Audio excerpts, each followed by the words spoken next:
موت ایک اٹل حقیقت ہے، اس کی تمنا کیوں نہ کریں؟ نہیں، جیسے کہ صحیح بخاری کی روایت حضرت ابو ہریرہ رضی اللہ تعالیٰ عنہ حدیث کے راوی نبی اکرم جناب محمد الرسول اللہ صلی اللہ علیہ وسلم نے فرمایا، کیونکہ اما محسنا فلعلہ،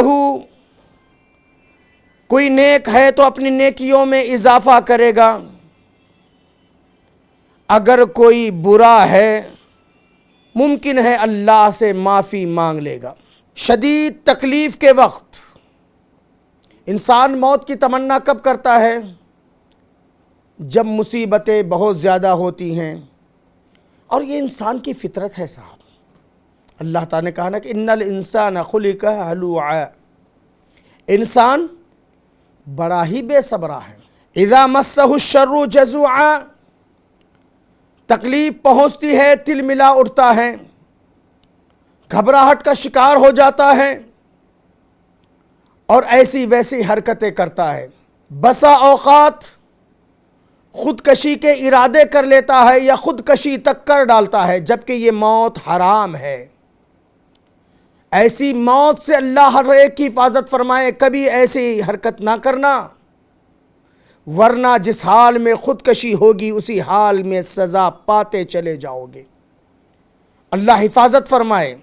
کبھی ایگزام میں ناکام ہو گئے، کبھی محبت میں ناکام ہو گئے، کبھی تجارت میں ناکام ہو گئے، قرض کا بوجھ ہو گیا، یا گھریلو حالات تنگ سے تنگ تر ہو گئے، تو انسان کی فطرت گھبرا جاتا ہے، کہتا ہے مولانا چھوڑ دیجئے، ایسی زندگی سے موت بہتر ہے۔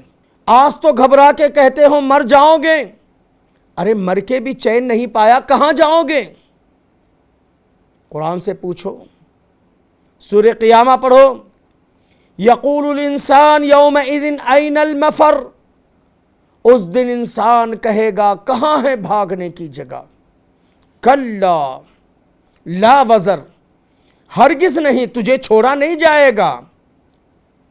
الی ربک یومئذ المستقر، تیرے رب کے پاس ہی اس دن ٹھکانہ ہوگا۔ نہ جاہ قرار ہیں کہ سکون سے آدمی بیٹھ جائیں، نہ راہ فرار ہے، اسی لیے کبھی ایسی تمنا نہ کرو۔ اللہ نے زندگی دیا ہے اچھے کام کے لیے، تو مزید اچھائیاں کرنے کی کوشش کرو، ولو بالفرض نادانی میں غلطیاں ہو گئی ہیں تو فوراً رجوع الی اللہ ہو جاؤ، توبہ کرو۔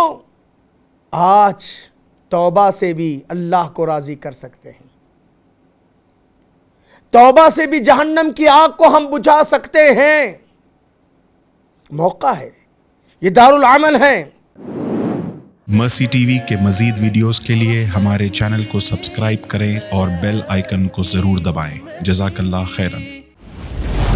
مرسی ٹی وی، پیغام رحمت۔